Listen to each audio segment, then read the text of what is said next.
Hello, Friar friends. Lauren Thompson here, and welcome to the March edition of your Friars Insider. From recent highlights to exciting plans ahead, there is plenty to share as we keep the momentum going this year. Let's dive in and explore all the excitement the future of friardom has to offer. Well, our first journey to Asia is in the books thanks to our Vietnam trip. And it was no small undertaking with over 40 members in attendance.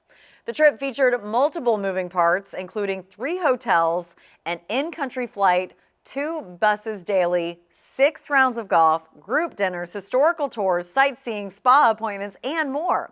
A big kudos to Friars Quan Quo, Kristen Renzulli, and Jeff Renzulli for their hard work in planning and executing such a successful trip. Thanks to this success, we'll be returning to Asia in the near future. More on that later. So with so many attendees, it's impossible to capture all the stories in one segment. So we're focusing on one friar who made quite the impression, Bill Mason. At 80 years of age, Bill is one of our most dedicated friars, having participated in over 20 trips in just 4 years. Known for his kind spirit, unwavering attitude, and beautiful golf swing, Bill showed a different side of himself in Vietnam, an international ladies' man. Wherever he went, a crowd of women gathered around him for photos. So, Bill, do tell, what is your secret? As for everyone else, the trip was packed with unforgettable cultural experiences, George Connor's incredible singing voice, and a wild night on a dinner cruise, where many friars danced the night away. Meanwhile, in Australia and New Zealand, friars played world-renowned courses including Royal Melbourne, Kingston Heath, Barnbougle Dunes, Taree, and Cape Kidnappers. They also attended the Women's Australian Open Final, where American Madison Keys won her first Grand Slam, defeating world number 1 Aryna Sabalenka in 3 sets. The New Zealand trip, led by Friar Alistair Todd, featured a visit to Cape Kidnappers, an excursion to Hobbiton where Keo Kim was mistaken for a cast member, a thrilling jet boat ride, helicopter rides to glaciers, and one particularly memorable cup of coffee at the Peninsula Club in Melbourne. So for the second year in a row, the Friars Golf Foundation hosted its annual Young Pro Championship and Pro-Am at Hammock Beach Resort. Special thanks to Friar Russ Hittinger for serving as host, MC, and overseeing scoring and event operations. This year, nearly 40 friars and guests competed alongside our stable of young touring professionals over 3 days filled with camaraderie, fun, and a few epic shots. Friday evening featured an inspiring speech from Friar Russ Holden. After trying his hand at pro golf in the 1980s, Russ's journey took incredible turns thanks to his love of golf and faith. He shared stories from his time as vice captain of the European Ryder Cup team at Oakland Hills, caddying at the Masters, and his founding of multiple golf charities that supported sick children and wounded combat veterans. If you'd like to learn more about Russ and his causes, visit the website on your screen. Well, Saturday's weather forecast was uncertain, but the group completed 18 holes and, most importantly, had time for the traditional bottle of par shootout, where all 10 teams compete simultaneously in a high-energy alternate shot format. Seen here is Clayton Daddy McGratty holding court and gloating over what we're sure was a great shot. 9 Friar touring professionals competed over 2 rounds of stroke play, with the tournament coming down to the final hole.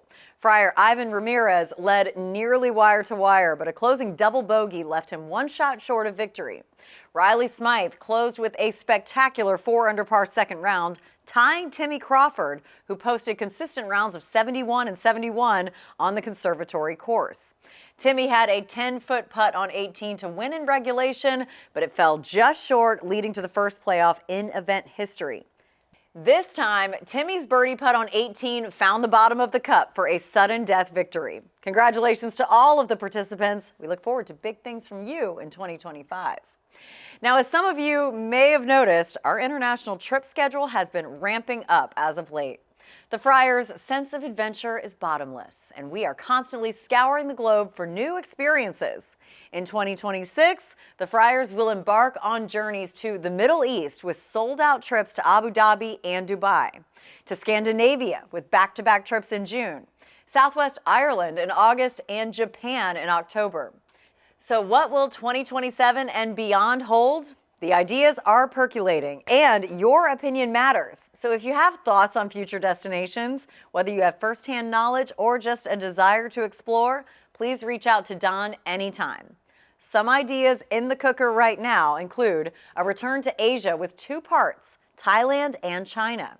Our first foray into South America, including a whirlwind tour of Argentina with stops in Buenos Aires, Bariloche, and Patagonia, featuring lots of sightseeing, wine tours, and cultural experiences. Northern Africa to explore Marrakesh and Greater Morocco. Returning to Iceland to play golf under 24-hour sunlight, visit thermal springs, volcanoes, and black sand beaches. Or how about a France trip, including Paris and the Monte Carlo? Any and all ideas, they are welcome, so don't be shy. And closing things out, spanning the globe to bring you the constant variety of friardom, the thrill of a 4-foot gimme, and the agony of a shank, the human drama of athletic competition. This is Friars in the Wild.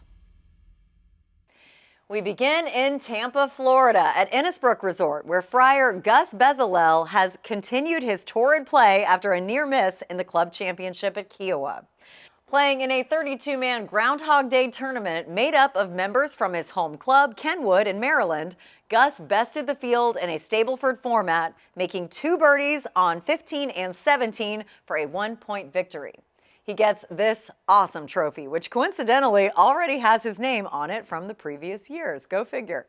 Gus reports that winning isn't all roses, though, as the champion is obligated to host a dinner party for all 32 participants and their spouses. So congratulations on that, Gus. Meanwhile, Friar Tom Graham is seen here in Melbourne posing for another photo shoot. Tom was recently featured in Golfer's Journal for his unique tattoo collection, which details every top 100 course he has played. Noted golf photographer Gary Lisbon decided to make Tom his subject. According to a recent press release from Warner Brothers, production is underway on a new biopic about Tom's life as an angry Viking with a golf addiction living in suburban Connecticut. That sounds interesting.